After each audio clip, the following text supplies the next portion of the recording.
C'entra. Su, dai.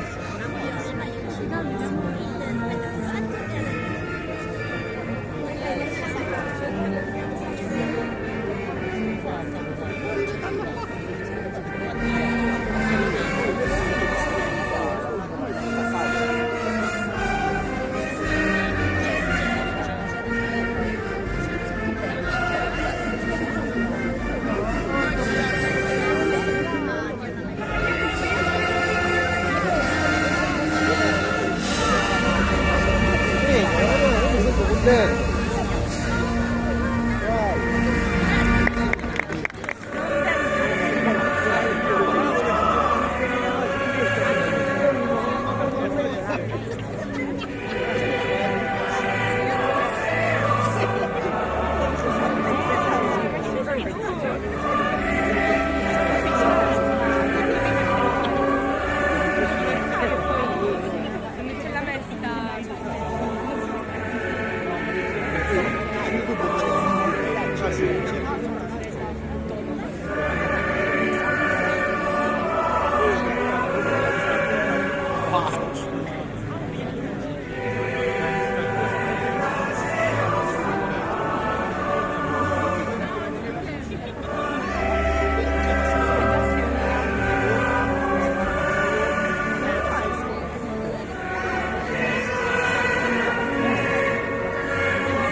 No, lo sai perché glielo chiediamo? Perché so che mi piace, forse che deve essere prima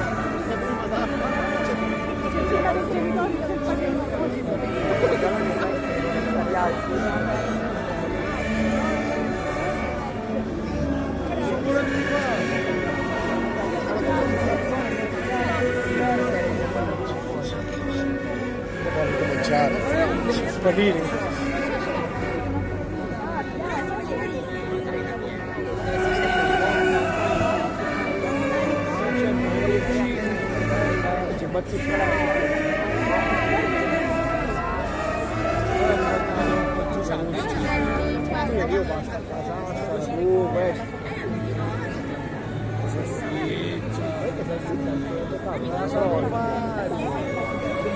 A volte non si oggi quando la mangi non c'è anche violenza, sì.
A un anno dal martirio di Sant'Agata, Catania era in preda al panico.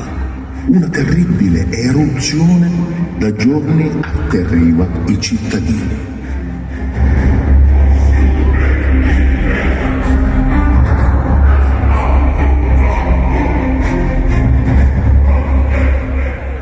L'Etna, con il suo fuoco, era da sempre considerato l'Ade, l'inferno che si riversava sulla terra. Così la colata corse velocissima verso la città, tingendo di rosso la notte, pronta a seminare morte e distruzione.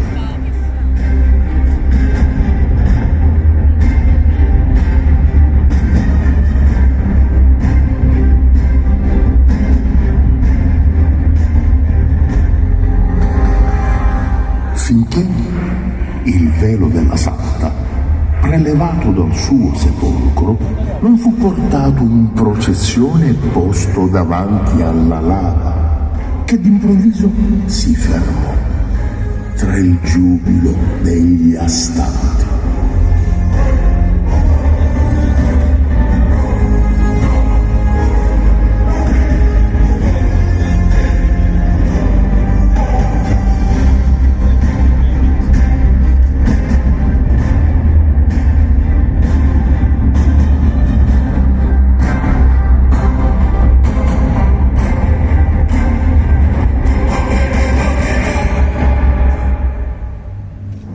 Altre volte il velo della patrona fermò la lava.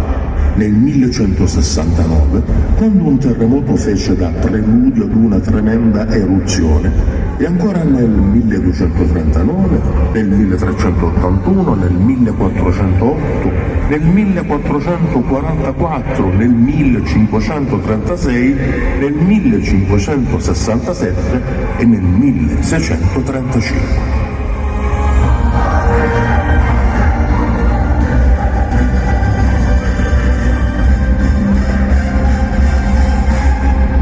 E poi ci fu la disastrosa colata del 1669, ritratta nell'affresco di Giacinto Platania conservato nella sacrestia della Basilica Cattedrale e dipinto nel 1675. Il pittore accese aveva, come tanti etnei, vissuto con ansia i tragici momenti dell'eruzione, protrattasi per 68 giorni. Nella parte alta, il grandoso affresco mostra il fiume di lava sgorgato dai monti della ruina a nord di Nicolosi e che, dopo aver distrutto Malpasso e Masclucia, cinse Catania giungendo fino al castello Orsino, allora davanti al mare. Ed ecco i cittadini che si imbarcano per sfuggire alla furia della lava.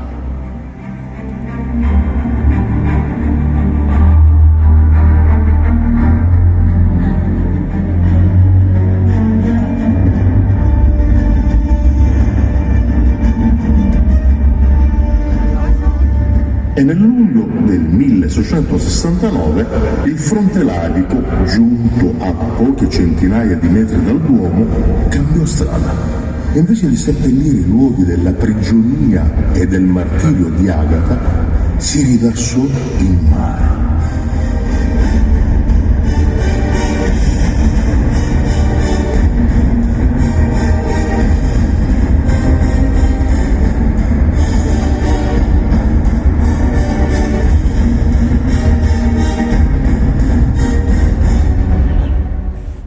Questo affresco raffigura la carcerazione di Agata e ornava un'edicola sulle mura esterne della città.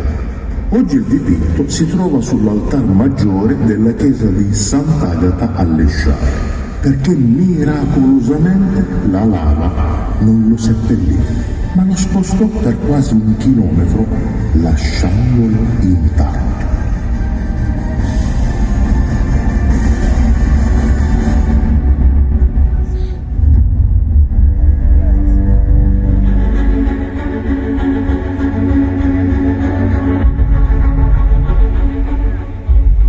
La più antica fonte sul terribile martirio di Sant'Agata è una passio in due versioni, latina e greca, della seconda metà del V secolo.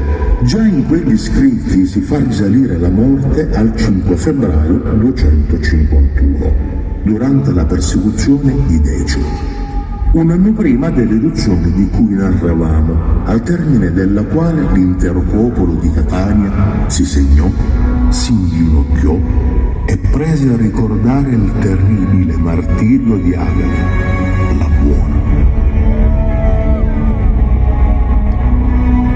Decio obbligò tutti i cittadini romani, compresi i catanesi, a effettuare un sacrificio pubblico agli dei. Molti cristiani si piegarono e chi si rifiutò fu gettato in prigione e torturato.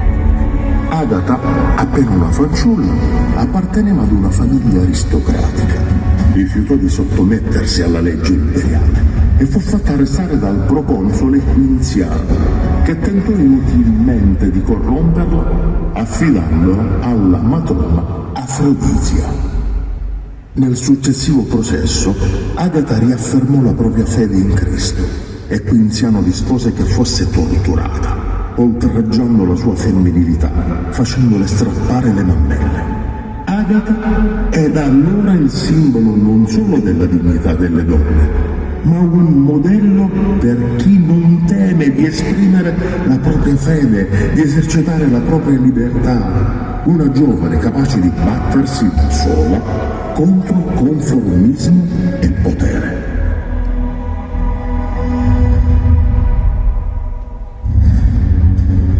Mentre agonizzava in carcere, Agata ricevette la visita di San Pietro, che la guarì da tutte le sue ferite.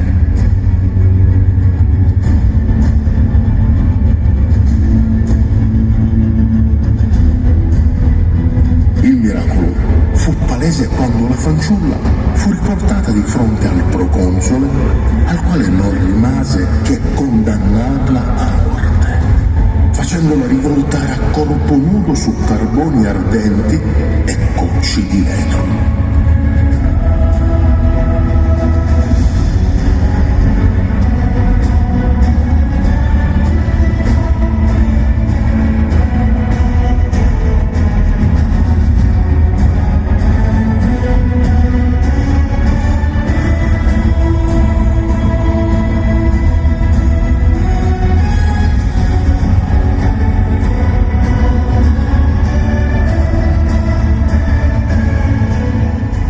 Mentre ciò avveniva, un terribile terremoto scosse Catania, provocando la morte di Quinziano, travolto dalle acque del Sineto.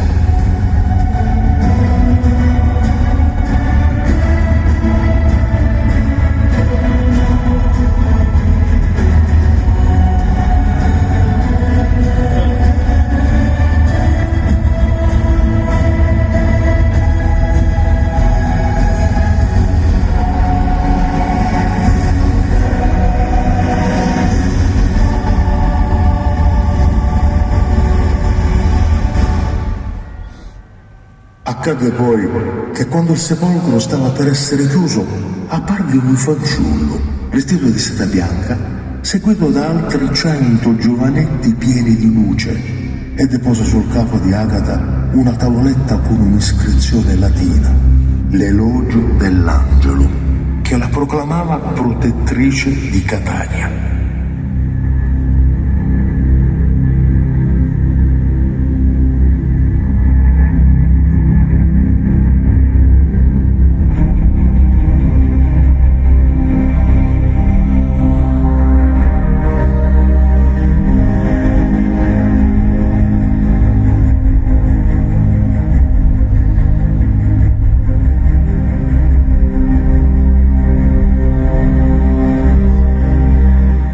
Secondo la tradizione, poi nel 1231, Agata salvò i suoi abitanti dall'eccidio deciso dall'imperatore Federico II. Noli offendere patriam Agate, ma soprattutto difese, e continua a farlo, la sua città da terribili calamità naturali, le tante eruzioni fermate dal velo della Santa, a cominciare da quella avvenuta un anno dopo la sua morte. quando esplose la rabbia dell'Etna, impotente a distruggere questa comunità.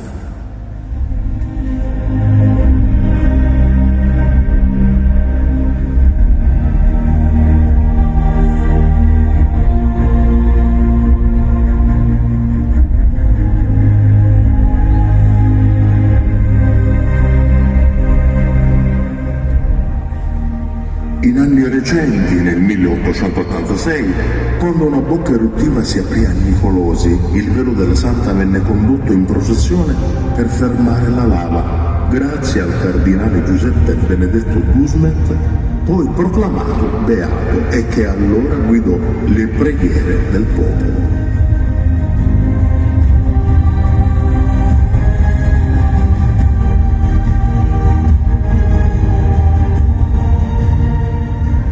E che avrebbe fatto erigere questo piccolo altare quando il 24 maggio la colata si bloccò.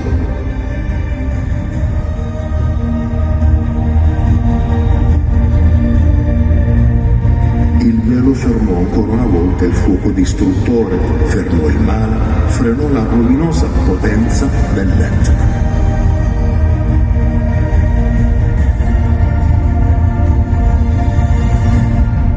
Potenza che esplose nelle fontane di lava, così come aveva fatto fin dal primo anno dalla morte della Santa.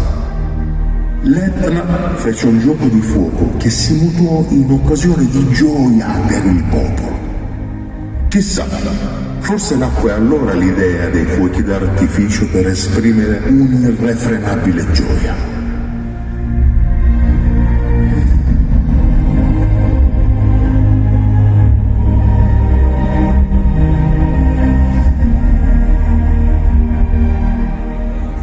Risorgere dalle proprie ceneri, più bella di prima. È il destino di Catania, di tutti noi che non ci rassegniamo di fronte alle difficoltà, tessendo relazioni umane per crescere insieme e riedificare la nostra città, migliorandola.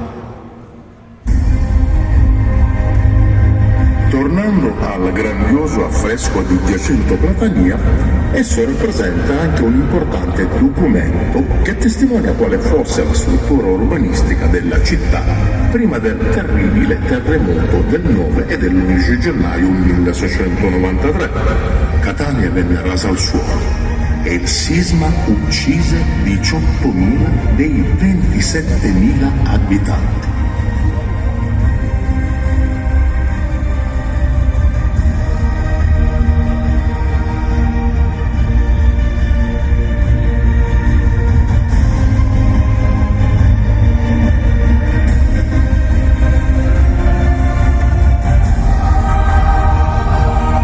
Dopo quel finimondo, nessuno dei superstiti sarebbe mai tornato in quella città dove non era rimasta pietra su pietra. Ma il vescovo inviò un suo delegato con le reliquie della patrona affinché supplicasse il popolo di rientrare.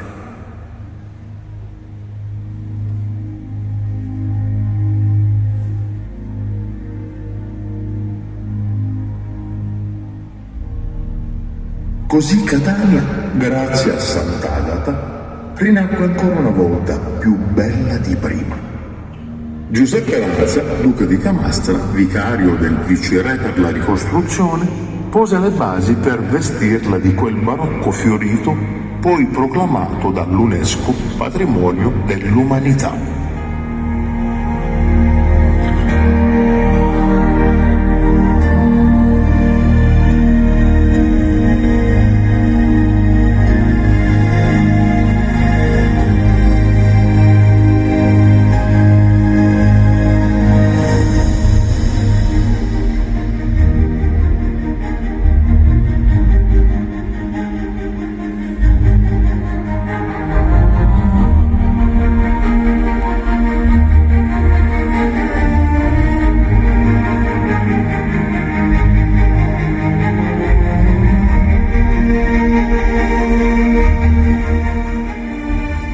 Non deve sorprendere che la città, nel corso dei secoli, si sarebbe modellata anche sul percorso delle processioni agatine. Queste crebbero sempre di più fino a trasformare la festa nella terza per partecipazione popolare dell'intera cristianità.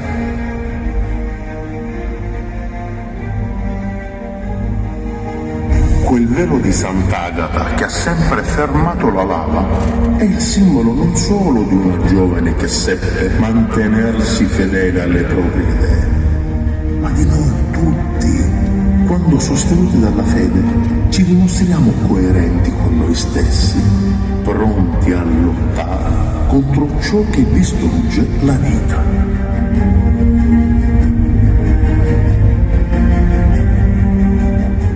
E l'emblema dell'operosità che si richiede a tutti noi è la ginestra, simbolo di umiltà e modestia.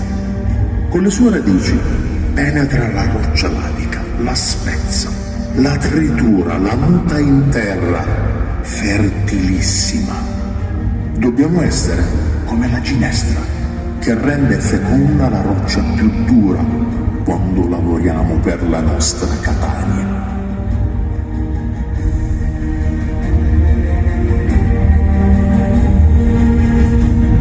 Il vero, dunque, rappresenta non solo la nostra patrona, ma la stessa comunità catanese, la nostra chiesa dorata. Ricorda l'amore che Sant'Agata ha per Catania, ammonendo i suoi cittadini a non offenderla, a mantenerla onesta e sana, pulita e accogliente, ad amarla.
del genere.